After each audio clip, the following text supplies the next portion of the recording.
Welcome to the California Train Preliminary Broadcast. I'm Ted Hingy, and this is the California Train at Ted Alias.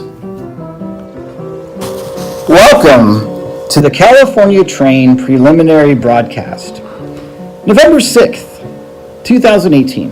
Voters got a dose of surprise at Republican losses similar to what was felt in 2012 when Barack Obama won a second term against Mitt Romney. Meanwhile, Democrats felt some of the sting of the 2016 Republican sweep as Republicans gained in the Senate majority.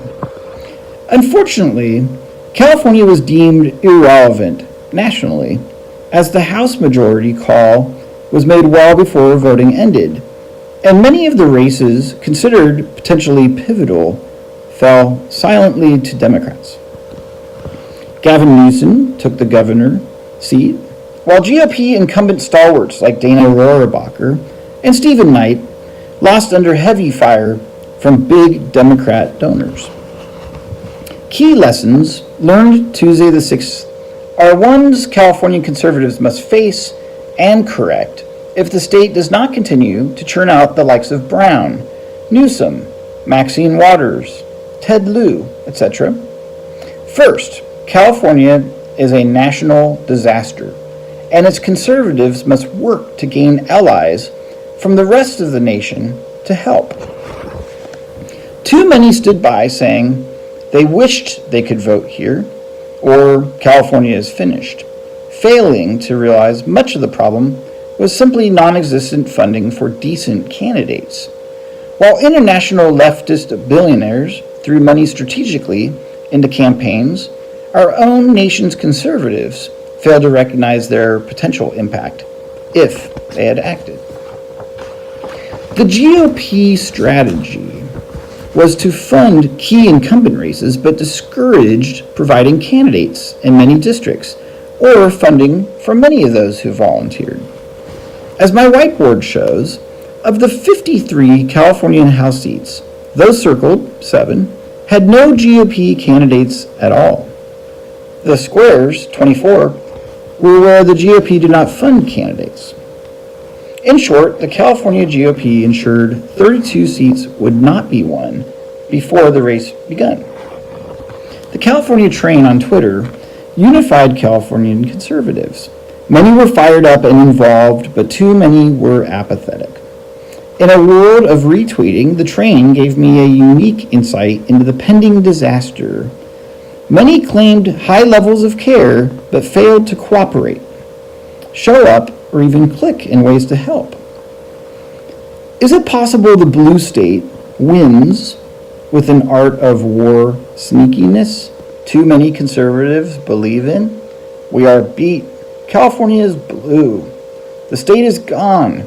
There's no point in trying. Apathy was certainly a 2018 election factor. The power of Twitter is the retweet. The California Train posted a Trump rally petition about a month before the election, and only 154 people signed it. Near the same amount of people in the California Train retweet groups.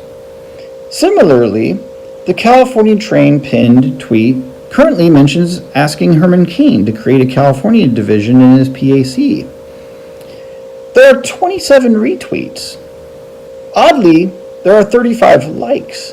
The likes show disregard and breakdown in cooperation that surpasses the lack of retweets.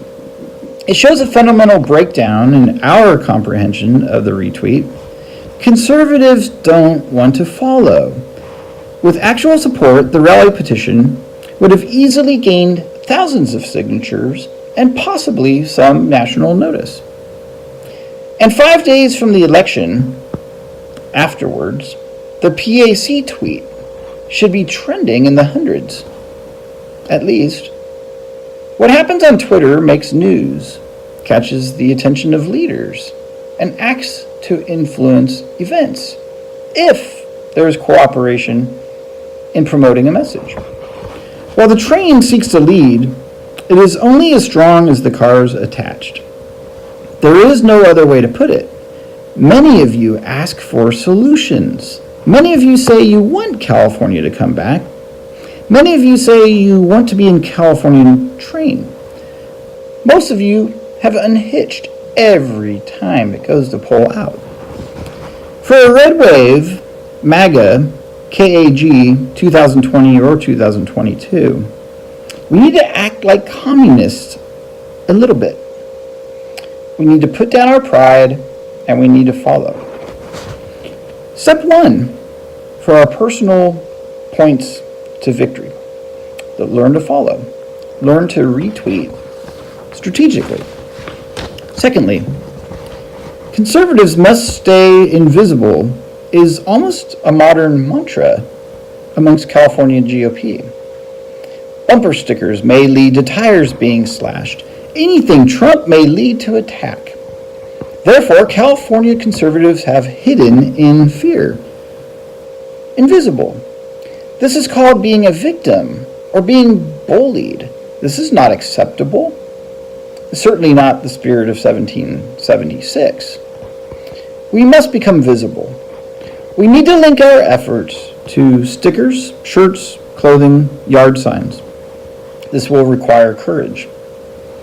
It will bring about discussions and perhaps some conflict, but would ease as more people do it.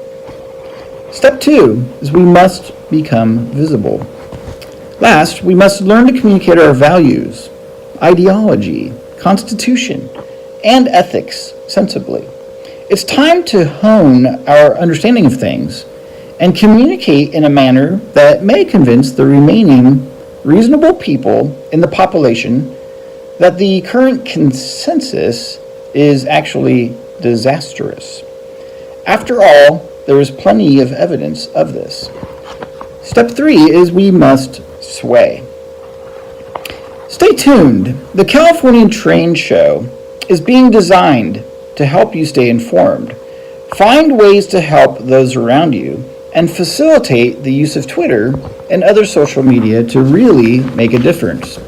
The California Train Show will highlight who we can help, what we need to know, and what are the issues, and will continue to provide ways to unite with fellow California conservatives. The Californian Train seeks to connect our national friends who understand this is an SOS and California needs help. For now, go to my pinned tweet and let's start practicing amplifying a strategy for California. Thank you for viewing this preliminary California Train episode and stay tuned.